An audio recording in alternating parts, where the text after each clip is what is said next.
வணக்கம். இது நியூஸ் 18 தமிழ்நாடு காலை செய்திகளுக்காக நான் மலர் செல்வராஜ். தமிழக நெடுஞ்சாலைத்துறையில் கொடிகட்டி பறந்த முக்கிய ஒப்பந்ததாரருக்கு தொடர்புடைய இடங்களில் வருமான வரித்துறையினர் நடத்திவரும் சோதனையில் 160 கோடி ரூபாய் ரொக்கம், 100 கிலோ தங்கம் ஆகியவை பறிமுதல் செய்யப்பட்டுள்ளன.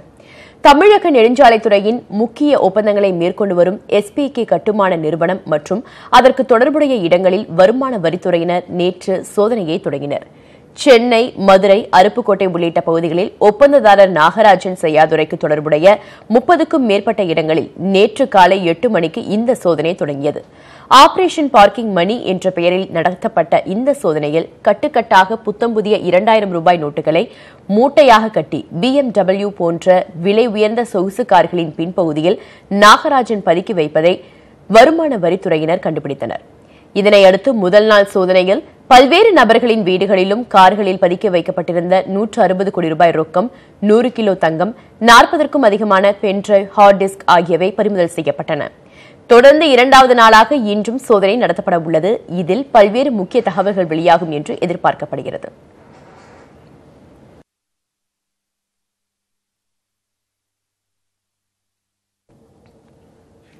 வருமான வரித்துறை சோதனைக்குள்ளாக்கிய SPK கட்டுமான நிறுவனத்தின் நாகராஜன் செய்யாதுரை யார்? தமிழக நெடுஞ்சாலைத்துறையில் கொடிகட்டி பறக்கும் அளவுக்கு அவர் செய்த பணிகள் என்ன? தற்போது பார்க்கலாம். தமிழக நெடுஞ்சாலைத்துறையில் செய்யாதுரை என்ற பெயர் அவ்வளவு பரிச்சயமானது அல்ல. ஆனால் அவரும் அவரது மகன் நாகராஜனும் நண்பர்களுடன் சேர்ந்து மேற்கொண்டு வரும் சாலை பணிகள் மிகவும் முக்கியமானவை. SPK நிறுவனம் பிற நிறுவனங்களுடன் சேர்ந்து மேற்கொண்டு வரும் பணிகள் என்னென்ன? 720 கோடி ரூபாய் மதிப்பில் திருநெல்வேலி, செங்கோட்டை, கொல்லம் 4 வழி நெடுஞ்சாலையை மேம்படுத்தி அகலப்படுத்தும் பணியை வெங்கடாச்சலபதி & கோ என்ற நிறுவனத்துடன் சேர்ந்து SPK நிறுவனம் மேற்கொண்டு வருகிறது. 200 கோடி ரூபாய் மதிப்பில் மதுரை சுற்றுவட்ட சாலை போடும் பணியை சேகர் ரெட்டி, சுப்பிரமணியன் ஆகியோருடன் சேர்ந்து நாகராஜனின் நிறுவனம் பெற்றுள்ளது. சென்னையின் புறநகரான வண்டலூரையும் வாலஜாபாத்தையும் இணைக்கும் முக்கியத்துவம் வாய்ந்த சாலையை 6 வழியாக மாற்றும் ஒப்பந்தத்தை SPK நிறுவனம் பெற்றுள்ளது. இந்த பணியின் மதிப்பு மட்டும் 200 கோடி ரூபாய். திருவள்ளூர், கிருஷ்ணகிரி, பொள்ளாச்சி, விருதுநகர், ராமநாதபுரம் கோட்டங்களில் உள்ள நெடுஞ்சாலைகளை 5 ஆண்டுகளுக்கு பராமரிக்கும் 2000 கோடி ரூபாய் ஒப்பந்தத்தை வெங்கடாஜலபதி & கோ நிறுவனத்துடன் சேர்ந்து SPK நிறுவனம் மேற்கொண்டு வருகிறது. வெங்கடாஜலபதி & கோ நிறுவனத்தின் உரிமையாளர் சுப்பிரமணியம் தமிழக முதலமைச்சர் எடப்பாடி பழனிசாமியின் சம்பந்தி என்கிறார்கள் நெடுஞ்சாலைத்துறை அதிகாரிகள். நாகராஜனும் சுப்பிரமணியனும் ஆண்டாள் பேப்பர் மில்ஸ் மற்றும் ஆண்டாள் பேப்பர் அண்ட் போர்டு ஆகிய நிறுவனங்களில் நிர்வாக இயக்குநர்களாக உள்ளனர் என்பது குறிப்பிடத்தக்கது. தமிழகத்தில் நடைபெற்று வரும் வருமான வரித்துறை சோதனையை தீவிரப்படுத்த இன்று திமுக செயல் தலைவர் மு க ஸ்டாலின் வலியுறுத்தியுள்ளார். இதுகுறித்து அவர் வெளியிட்டுள்ள அறிக்கையில் வருமான வரித்துறை சோதனை நியாயமான முறையில் நடந்து உண்மையை வெளிக்கொண்டு வர வேண்டும் என்று வலியுறுத்தியுள்ளார். கணக்கில் வராத பணத்தை கைப்பற்றி சம்பந்தப்பட்டவர்களுக்கு உரிய தண்டனையை வழங்க வேண்டும் என்றும் மு க ஸ்டாலின் வலியுறுத்தியுள்ளார்.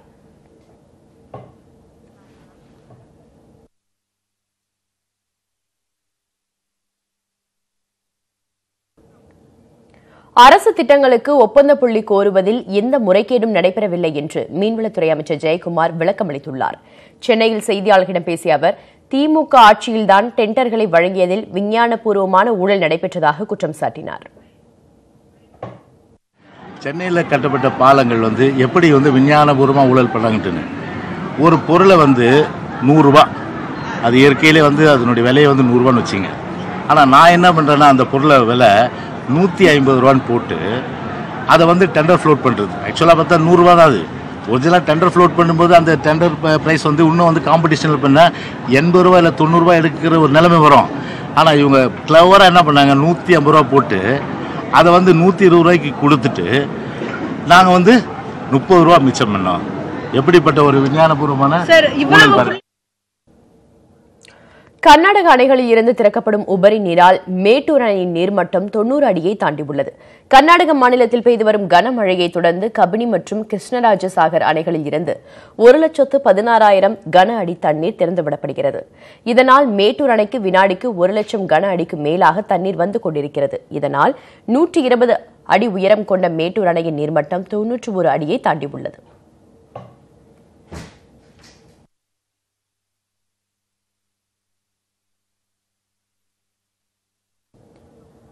மேட்டூர் அணையில் இருந்து பாசனத்திற்கு நாளை மறுதினம் முதல் தண்ணீர் திறந்துவிட முதலமைச்சர் எடப்பாடி பழனிசாமி உத்தரவிட்டுள்ளார். மேட்டூர் அணையில் இருந்து வழக்கமாக ஜூன் 12ஆம் தேதி டெல்டா பாசனத்திற்கு தண்ணீர் திறக்கப்படும் நிலையில் போதிய நீர் இருப்பு இல்லாததால் இந்த ஆண்டும் திட்டமிட்டபடி தண்ணீர் திறக்கப்படவில்லை.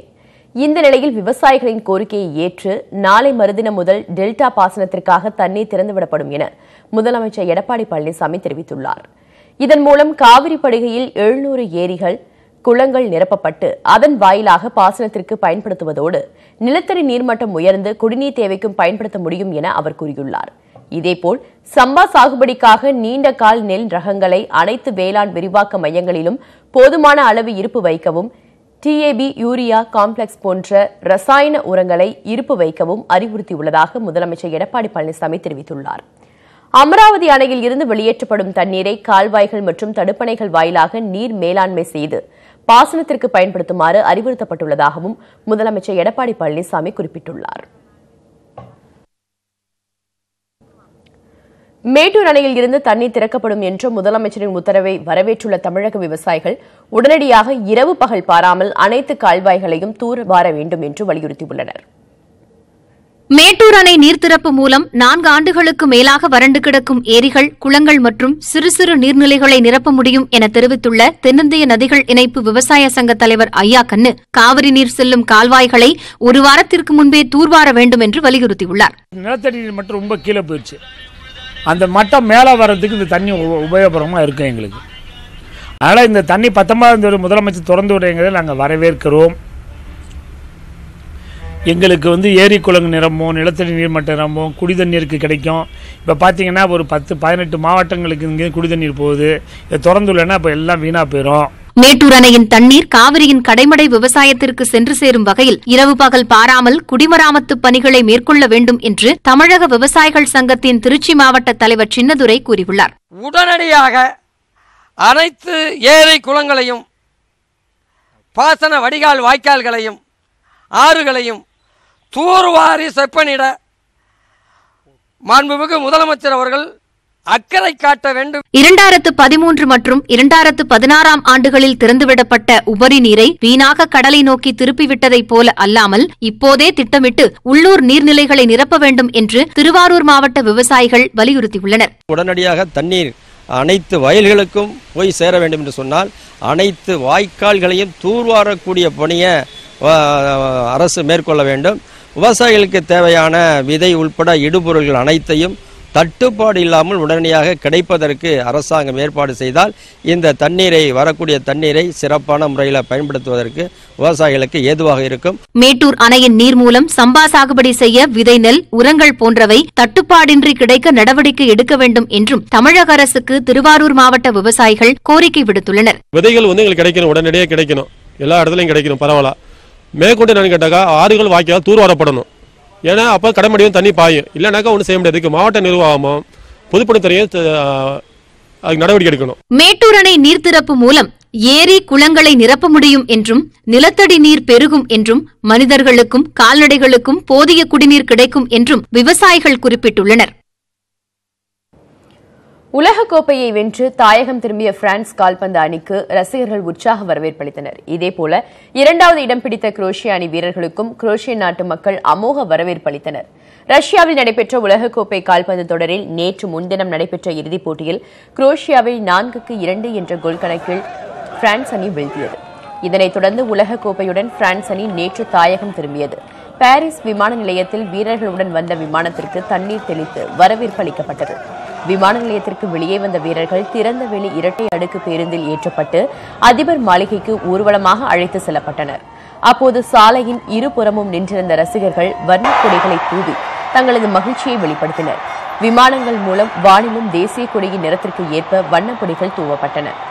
அதிபர் மாளிகைக்கு சென்றடைந்த வீரர்களை அதிபர் இமானுவேல் மேக்ரோன் கட்டித் தழுவி வரவேற்றார். வீரர்களுடன் இணைந்து அதிபரும் தேசிய கீதத்தை பாடி மகிழ்ந்தார்.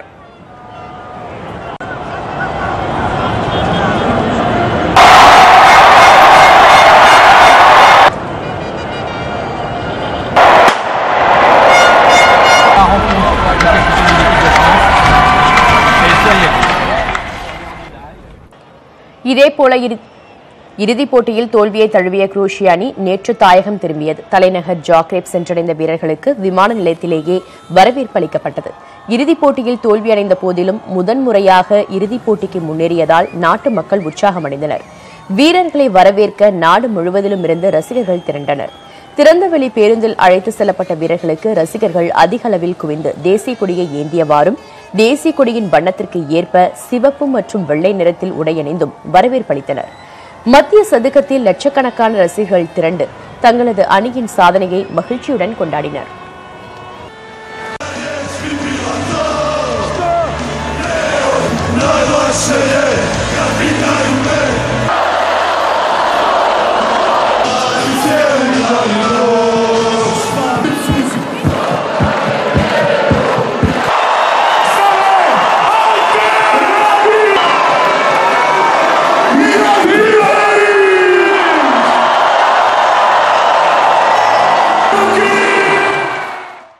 மீன்களில் ஃபார்மலின் உள்ளிட்ட ரசாயனங்கள் கலக்கப்படுவதை தடுக்கவும் வெளி மாநிலங்களில் இருந்து வரும் மீன்களில் ரசாயனம் கலந்து வருவதை தடுப்பதற்கும் கடும் நடவடிக்கைகள் எடுக்க வேண்டும் என்று தமிழக அரசு முடிவு செய்துள்ளது. இது தொடர்பாக சென்னை தலைமைச் செயலகத்தில் பல்வேறு துறையினர் பங்கேற்கும் முக்கிய ஆலோசனைக் கூட்டம் இன்று நடைபெறவுள்ளது.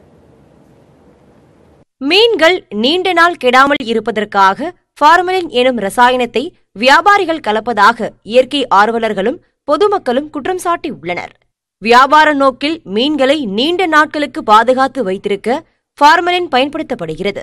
பிணவரைகளில் உடல்கள் மற்றும் ஆய்வுக் கூடத்தில் விலங்குகளின் உடல்கள் அழுகாமல் பாதுகாக்க ஃபார்மலின் பயன்படுத்தப்படுகிறது. அது செதில்களையும் உடலின் செல்களையும் இறுக்கமாக வைத்திருக்க உதவுவதால் உடல் நீண்ட நாட்கள் கெடாமல் பாதுகாக்கப்படுகிறது. அந்த ஃபார்மலைத்தான் மீன்களை நீண்ட நாள் கெடாமல் பாதுகாக்க சில வியாபாரிகள் பயன்படுத்துவதாக புகார் எழுந்துள்ளது. ஃபார்மலின் கலந்த மீன்களை உண்பதால் மனிதர்களுக்கு புற்றுநோய் ஏற்படும் அபாயம் இருப்பதாக மருத்துவர்கள் கூறுகின்றனர்.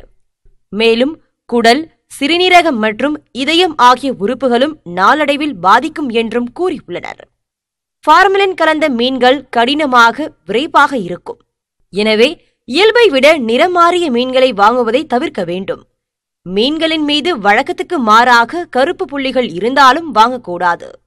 ஃபார்மலின் விவகாரம் கிளம்பிய பிறகு தமிழகத்தில் பல்வேறு இடங்களில் உணவு பாதுகாப்புத்துறை மற்றும் மீன்வளத்துறை அதிகாரிகள் சோதனை நடத்தி வருகின்றனர். ஃபார்மலின் கலப்பு விவகாரத்தை தமிழக அரசு மறுத்து வந்தாலும் சென்னை, சிந்தாதிரிப்பேட்டை உள்ளிட்ட இடங்களில் நடத்தப்பட்ட சோதனையில் மீன்களில் ஃபார்மலின் கலந்திருப்பது கண்டுபிடிக்கப்பட்டது. இந்த பிரச்சினையால் தமிழகத்தில் மீன்கள் விலை கடுமையாக வீழ்ச்சியடைந்துள்ளது. தமிழகம் மட்டுமின்றி கேரளா, ஒடிசா போன்ற மாநிலங்களிலும் இந்த பிரச்சினை விஸ்வரூபம் எடுத்துள்ளது. இதைத் தொடர்ந்து மீன்களில் எந்தவித ரசாயனமும் கலக்கப்படாமல் இருப்பதை தடை செய்வது தொடர்பாக தலைமைச் செயலகத்தில் இன்று ஆலோசனைக் கூட்டம் நடைபெறவுள்ளது. இது தொடர்பாக தமிழக அரசு உயரதிகாரிகள் கூறும்போது மீன்களில் ஃபார்மலின் அல்லது வேறு எவ்வித ரசாயனத்தையும் கலக்கக்கூடாது என்றும் தற்போது அதுபோன்ற ரசாயன கலப்பை தடுப்பதற்கு எந்த விதிமுறைகளும் இல்லை என்றும் தெரிவித்தனர். அதனால் ரசாயன கலப்பை தடுப்பதற்காக சுகாதாரத்துறை, மீன்வளத்துறை, உள்ளாட்சித்துறை உள்ளிட்ட பல்வேறு துறைகளின் அதிகாரிகள் பங்கேற்கும் ஆலோசனைக் கூட்டம் தலைமைச் செயலகத்தில் இன்று நடைபெறவுள்ளதாக கூறினார். மீன்களில் ரசாயன கலப்பு தொடர்பாக பாதுகாப்பு விதிமுறைகளை வகுத்து அது தொடர்பான நடைமுறைகளை மேலும் கடுமையாக்குவது குறித்து கூட்டத்தில் ஆலோசிக்கப்படும் என்றும் வெளிமாநிலங்களில் இருந்து வரும் மீன்களில் ஃபார்மலின் கலந்து வருவதை தவிர்க்க தேவையான நடவடிக்கை எடுப்பது குறித்தும் கூட்டத்தில் விவாதிக்கப்பட உள்ளதாக நியூஸ் 18 தொலைக்காட்சியிடம் அதிகாரிகள் தெரிவித்தனர். கேரளாவில் பெய்து வரும் கனமழைக்கு 10 பேர் உயிரிழந்த நிலையில் மீட்பு நடவடிக்கைகளை துரிதப்படுத்துமாறு மாவட்ட ஆட்சியர்களுக்கு கேரள முதலமைச்சர் பினராயி விஜயன் அறிவுறுத்தியுள்ளார். கேரள மாநிலத்தின் பல்வேறு பகுதிகளில் கனமழை தீவிரமடைந்துள்ளது. இதனையடுத்து மழைக்கு 10 பேர் உயிரிழந்ததாகவும் 5 பேரை காணவில்லை என்றும் அதிகாரிகள் தெரிவித்துள்ளனர். கோட்டயம், எர்ணாகுளம், கண்ணனூர், மலப்புரம், வயநாடு ஆகிய மாவட்டங்கள் மழையால் கடுமையான பாதிப்புக்கு உள்ளாகியுள்ளன. குடியிருப்பு பகுதிகளில் மழைநீர் புகுந்ததால் மக்கள் வீடுகளை விட்டு வெளியேற முடியாத நிலையும் ஏற்பட்டுள்ளது. இதனிடையே மாவட்ட ஆட்சியர்களுடன் காணொலி காட்சி மூலம் ஆலோசனை நடத்திய அம்மாநில முதலமைச்சர் பினராயி விஜயன் மீட்பு நடவடிக்கைகளை உடனே தீவிரப்படுத்துமாறு அறிவுறுத்தியுள்ளார். உடல்நலக்குறைவால் பாதிக்கப்பட்டவர்களை அனுமதிக்க அனைத்து மருத்துவமனைகளும் தயார் நிலையில் இருக்க வேண்டும் என்றும் முதலமைச்சர் பினராயி விஜயன் உத்தரவிட்டுள்ளார்.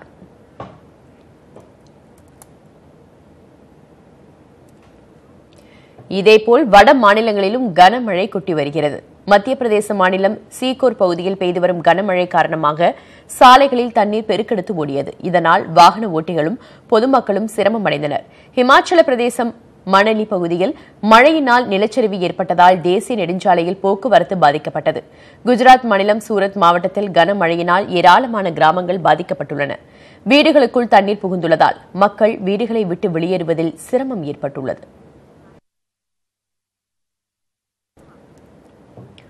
நீலகிரி மாவட்டம் உதகை மற்றும் அதன் சுற்றுவட்டார பகுதிகளில் இரவு பகலாக சூறை காற்றுடன் தொடர்ந்து பலத்த மழை கொட்டி வருவதால் 9 இடங்களில் மரங்கள் முறிந்து விழுந்தன. பல இடங்களில் போக்குவரத்தும் மின்சாரமும் துண்டிக்கப்பட்டுள்ளது.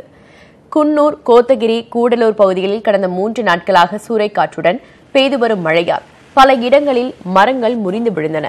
உதகையில் நகர் பகுதியில் மரம் வேருடன் சாய்ந்ததால் அதன் அருகே இருந்த தடுப்புச் சுவர் இடிந்து விழுந்தது. இதனால் 3 வாகனங்கள் சேதமடைந்தன. தீயணைப்புத் துறையினர், காவல்துறையினர், மின்சார வாரிய ஊழியர்கள் மற்றும் நெடுஞ்சாலைத்துறையினர் மரங்களை அகற்றியும் போக்குவரத்து மற்றும் மின் விநியோகத்தை சீர் செய்தும் வருகின்றனர். பொதுமக்கள் தடுப்புச் சுவர்கள் அருகாமையில் நடக்கவோ வாகனத்தை நிறுத்தவோ அருந்து விழுந்து மின்கம்பிகளை தொடவோ கூடாது என்று மாவட்ட நிர்வாகம் எச்சரிக்கை விடுத்துள்ளது. ஊட்டியை சுற்றி மரம் வந்து ஃபுல்லாக விழுந்துட்டு இருக்குங்க. அந்த விழுந்த மரத்தை எங்கள் டீம் ஃபுல்லாக ஒவ்வொரு இடமும் டீம் செப்பரேட் இடத்துக்கு போய் இந்த ரிமூவ் பண்ணி எல்லாம் ரோடு பிளாக் ஆகிற இடத்துல தாங்க மரம் விழுந்துருக்கு. அதெல்லாம் ரிமூவ் பண்ணிவிட்டு சரி பண்ணியிருக்குங்க. போக்குவரத்தை சரி பண்ணிவிட்டு இருக்குங்க. எங்கள் கூட இணைஞ்சு காவல்துறை நல்ல சிறப்பான முறையில் எங்கள் கூடயும் ஜாயின் பண்ணி 2 பேரும் நல்ல முறையில் ஒர்க் பண்ணிங்க. போக்குவரத்தை கிளியர் பண்ணி பொதுமக்களுக்கும் விழிப்புணர்வை ஏற்படுத்திட்டு சேஃபாக இருக்க சொல்லி அவேர்னஸும் கொடுத்துட்ருக்குங்க. நாடாளுமன்றம் சுமூகமாக செயல்பட வேண்டும் என்று எதிர்க்கட்சிகள் விரும்புவதாக மாநிலங்களவை எதிர்க்கட்சித் தலைவர் குலாம் நபி ஆசாத் தெரிவித்துள்ளார். நாடாளுமன்ற மழைக்கால கூட்டத்தொடர் நாளை தொடங்குகிறது. இதில் எழுப்ப வேண்டிய பிரச்சினைகள் குறித்து எதிர்க்கட்சிகள் நேற்று ஆலோசனை மேற்கொண்டன. இதில் காங்கிரஸ், இடதுசாரிகள் உட்பட 13 கட்சிகள் கலந்து கொண்டன. பின்னர் செய்தியாளர்களிடம் பேசிய மாநிலங்களவை எதிர்க்கட்சித் தலைவர் குலாம் நபி ஆசாத், நாடாளுமன்றம் சுமூகமாக செயல்பட வேண்டும் என்று எதிர்க்கட்சிகள் விரும்புவதாக தெரிவித்தார். கடந்த முறை நாடாளுமன்றம் செயல்பட விடாமல் ஆளும் கூட்டணி தடுத்துவிட்டு தங்களை குறை கூறியதாக தெரிவித்தார். இந்நிலையில் கூட்டத்தொடரை சுமூகமாக நடத்துவது குறித்து விவாதிக்க அனைத்துக் கட்சி கூட்டத்தை மக்களவை சபாநாயகர் சுமித்ரா மகாஜன் இன்று இரவு நடத்துகிறார்.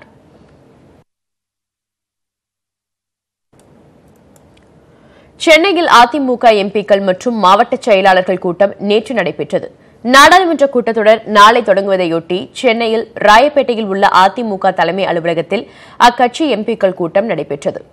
அதிமுக ஒருங்கிணைப்பாளர் ஓ பன்னீர்செல்வம், இணை ஒருங்கிணைப்பாளர் எடப்பாடி பழனிசாமி தலைமையில் இந்த கூட்டம் நடைபெற்றது. இதில் நாடாளுமன்றம் கூட்டத்தொடரின் அதிமுகவின் செயல்பாடுகள் எப்படி இருக்க வேண்டும், எந்தெந்த பிரச்சினைகளை எழுப்ப வேண்டும் என்பது பற்றி எம்பிக்களுக்கு ஆலோசனைகள் வழங்கப்பட்டன. அணை பாதுகாப்பு மசோதாவில் சில மாற்றங்களை கொண்டுவர வலியுறுத்துவது, உயர்கல்வி ஆணையம் அமைக்க எதிர்ப்பு தெரிவிப்பது எனவும் இந்த கூட்டத்தில் முடிவு செய்யப்பட்டதாக கூறப்படுகிறது. தொடர்ந்து அதிமுக மாவட்ட செயலாளர்கள் கூட்டமும் நடைபெற்றது. இந்த கூட்டத்தில் அதிமுக அரசின் சாதனைகளை மக்களிடம் எவ்வாறு கொண்டு சேர்க்க வேண்டும் என்பது பற்றி ஆலோசனைகள் வழங்கப்பட்டதாக கூறப்படுகிறது. ஜெயலலிதா பொதுச் செயலாளராக இருந்தபோது அதிமுகவில் 1 கோடி உறுப்பினர்கள் இருந்த நிலையில் அந்த எண்ணிக்கை தற்போது குறைந்திருப்பதற்கான காரணம் குறித்தும் ஆராயப்பட்டது. மேலும் நாடாளுமன்ற தேர்தலுக்கு தயாராவது, கட்சி ரீதியாக மாவட்டங்களை விரிவாக்கம் செய்வது, டிடிவி தினகரன் ஆதரவாளர்களை களையெடுப்பது உள்ளிட்ட பல்வேறு விவகாரங்கள் பற்றி இந்த கூட்டத்தில் ஆலோசிக்கப்பட்டதாக தகவல்கள் வெளியாகியுள்ளது. ஒரே தேசம், ஒரே தேர்தல், ஒரே கலாச்சாரம் என்பது பாஜகவின் திணிப்பு என்று விடுதலை சிறுத்தைகள் கட்சித் தலைவர் தொல் திருமாவளவன் கூறியுள்ளார். திருமாவளவன் எழுதிய அமைப்பாய் திரள்வோம் புத்தகத்தின் பன்முக பார்வை நிகழ்வு சென்னை கோட்டூர்புரத்தில் உள்ள அறிஞர் அண்ணா நூற்றாண்டு நூலக வளாகத்தில் நடைபெற்றது. இதில் நடிகர் சத்யராஜ் உள்ளிட்டோர் பங்கேற்றனர். இந்த நிகழ்ச்சியில் பல்வேறு துறைகளை சார்ந்த இளைஞர்களுக்கு விருதுகள் வழங்கி கௌரவிக்கப்பட்டது. விழாவில் பேசிய சத்யராஜ், கிராமப்புறங்களில் ஆணவ கொலைகள் நடக்காமல் இருக்க அந்த பகுதியில் இருக்கக்கூடிய ஒவ்வொரு நபர்களும் அறிவு சார்ந்த பயத்துடன் இருக்க வேண்டும் என்றார். அப்படி இருந்தால் மட்டுமே ஆணவ கொலைகளை தடுத்து நிறுத்த முடியும் என்று அவர் தெரிவித்தார். அது நடக்காம இருக்கணும்னா நம்ம மேல ஒரு பயம் இருக்கணும். எங்க பெரிய பெரிய மாநகரத்துல அந்த சின்ன சின்ன குக்கிராமத்துல இந்த அமைப்பின் மேல ஒரு அராஜகமான பயம் நான் சொல்றேன்.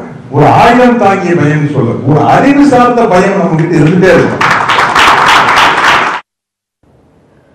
இதற்கு பிறகு பேசிய திருமாவளவன், ஒரே தேசம், ஒரே தேர்தல், ஒரே கலாச்சாரம் என்பது பாஜகவின் திணிப்பு என்று கூறினார். கமல்ஹாசன், ரஜினிகாந்த், விஜயகாந்த் போன்றவர்கள் எல்லாம் கட்சி தொடங்கினால் பொது கட்சி என்று, நான் கட்சி தொடங்கினால் தலித் கட்சி என்றும் கூறுவதாக அவர் தெரிவித்தார். பகைவர்களுக்கு ஒரு அச்சம் வர வேண்டும் என்று சொன்னார். இது மேலோட்டமாக பார்க்கிற போது சரி, உளவியல் பார்வையிலும் இன்னும் சமூக தத்துவ பார்வையிலும் நாம் பார்க்கிற போது அச்சுறுத்தல் என்பதும் நிலையானதல்ல. நம்முடைய பகைவர்களை ஜனநாயகப்படுத்துவதில் தான் நாம் வெற்றி பெற வேண்டும். சென்னையில் நடந்து சென்ற பெண்ணிடம் செல்போனை பறித்து சென்ற கொள்ளையர்களை 4 கிலோமீட்டர் தூரம் துரத்தி சென்று பிடித்த இளைஞருக்கு பாராட்டுகள் குவிந்து வருகின்றன.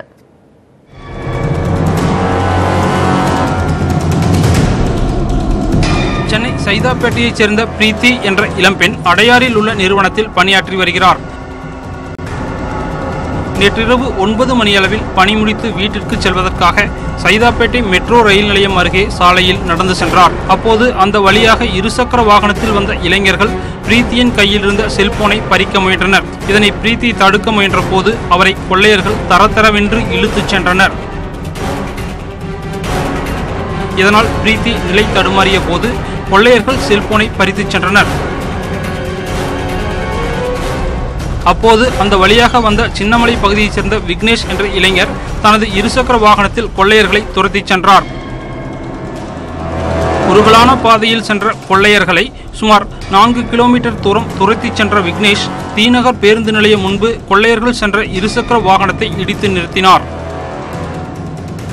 இதையடுத்து பொதுமக்களின் உதவியுடன் கொள்ளையர்களை பிடித்து போலீசாரிடம் விக்னேஷ் ஒப்படைத்தார். பிடிங்கி அந்த பொண்ணை தண்ணி இழுத்துன்னு போயிருக்காங்க. அந்த பொண்ணு அந்த பசங்களை பிடிக்க ட்ரை பண்ணியிருக்கா. அந்த பசங்களை பிடிக்க முடியல, வண்டியை பிடிச்சிருக்கா. அப்போ பசங்க தள்ளி விட்டானுங்க, பொண்ணு கீழே நடு ரோட்டில் விழுந்துட்டா. நான் எதிர்க்க போயிட்டுருக்கேன், பார்த்துட்டு இந்த பசங்க எங்கே தான் போகிறானுங்க, பின்னாடி போய் பிடிக்கணுன்ட்டு போகிறேன். அவனுங்க டி நகருக்குள்ளே பூந்து போகிறானுங்க. டி நகர் டிப்போவில் மாட்டிக்கிட்டானுங்க. அங்கே போயிட்டு வண்டியை முன்னாடி விட்டு பிடிச்சேன். ஒருத்தன் ஓடிட்டான். அதுக்குள்ளே அந்த பக்கம் ஓடுறத பார்த்துட்டானே ஒருத்தர் பிடிங்கன்னு அவர் பிடிச்சிட்டாரு. அந்த பையனை பிடிச்சி ஸ்டேஷனில் உட்கார வச்சுட்டு யூனியன் போய்ட்டு ஸ்டேஷனில் உட்கார வச்சுட்டேன். இளம்பெண் நிலை தடுமாறி கீழே விழுந்ததை பார்த்தவுடன் கொள்ளையர்களை விரட்டி பிடிக்க வேண்டும் என்ற துணிச்சல் ஏற்பட்டதாக விக்னேஷ் தெரிவித்தார். தத்தர்னு அப்படியே வண்டியோட போகிறா, அப்படி இழுத்துட்டு போயிட்டே இருக்கான்.